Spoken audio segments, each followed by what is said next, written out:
चूँकि वज़ीर आज़म साहब ने कल चीन में तकरीर की और पूरी दुनिया को ये बताया कि जब से उन्होंने प्राइम मिनिस्टर बने यानी कि अप्रैल 2022 से पाकिस्तान में करप्शन ही नहीं हुई है।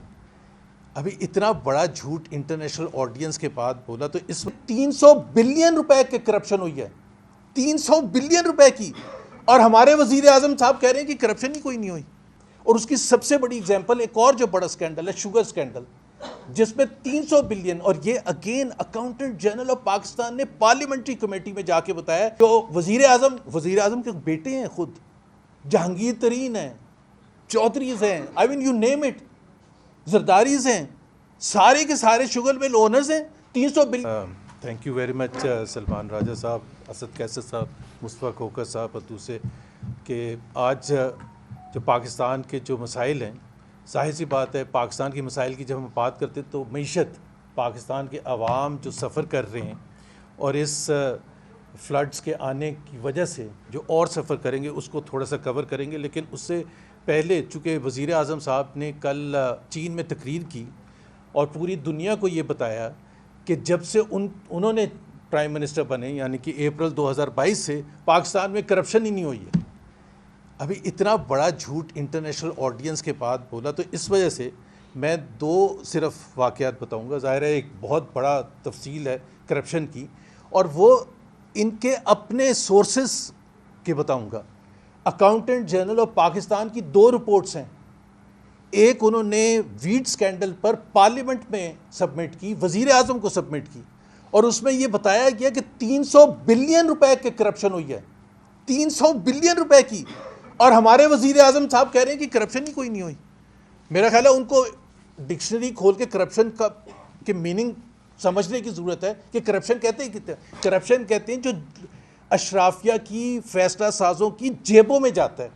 और उसकी सबसे बड़ी एग्जाम्पल एक और जो बड़ा स्कैंडल है, शुगर स्कैंडल, जिसमें 300 बिलियन। और ये again accountant general of Pakistan ने पार्लियामेंट्री कमेटी में जाके बताया कि ये जो रिसेंट प्राइस इंक्रीजेस हुई हैं इसकी वजह से 300 बिलियन रुपए शुगर मिल ओनर्स की जेबों में गया है। शुगर मिल ओनर्स हैं कौन? सारे के सारे वो हैं जो कि फैसला साजी करते हैं, जिनकी हुकूमत है, जो वज़ीर आज़म के बेटे हैं, खुद जहांगीर तरीन हैं, चौधरीज हैं, I mean you name it, Zardaris हैं, सारे के सारे शुगर मिल ओनर्स हैं। 300 बिलियन अकाउंटेंट जनरल ने कह दिया और वज़ीर आज़म साहब ने हड़प कर लिया। उनको पता ही नहीं कि 300 बिलियन गए कहाँ हैं। और उन्होंने ये वादा किया था कौम के साथ जब ये शुगर स्कैंडल सामने आया है कि मैं कन्फ्रंट करूँगा शुगर माफिया को। उसको 2 महीने हो गए उस बात को, कोई एक्शन नहीं लिया गया।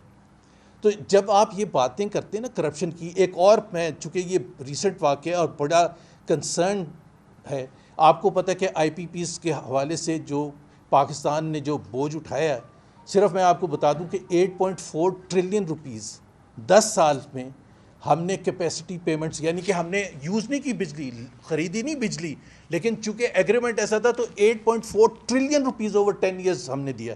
अब इन्होंने ECC ने एक अप्रूव किया है पेट्रोलियम प्रोडक्ट्स की शिपमेंट के लिए, एक टन बन रहा है पाइपलाइन, उसका ठेका दिया है पहली चीज़ बग़ैर बिडिंग के। कौन सा असूल कहता है कि बगैर बिडिंग के होना चाहिए? जो प्राइस आगे से आ गई, अब मैं उन कंपनीज का नाम नहीं लेना चाहता जो कंपनीज, फॉरेन कंपनीज भी इन्वॉल्व हैं, पर आपने बिडिंग क्यों नहीं कराई है? बिडिंग कराते तो प्राइस आपको अच्छी मिलती। क्या एक ही कंपनी थी पूरी दुनिया में आके लेके आते हैं, आप क्रैक डाउन करते हैं, नॉर्मल प्रोसेस रन नहीं करने देते, तो एक तो आपकी मईशत सफ़र करती है, आपकी इकॉनमी सफ़र करती है, और फिर उसके बाद आपको फॉरेन एक्सचेंज एक जब एकदम से खुलेगा, मार्केट फोर्सेस जब करेंगी तो फिर आपका 300 भी जाएगा और वो झटका आप बर्दाश्त नहीं कर सकेंगे। बहुत शुक्रिया जी, बड़ी मेहरबानी। अरे मुस्तफ़ा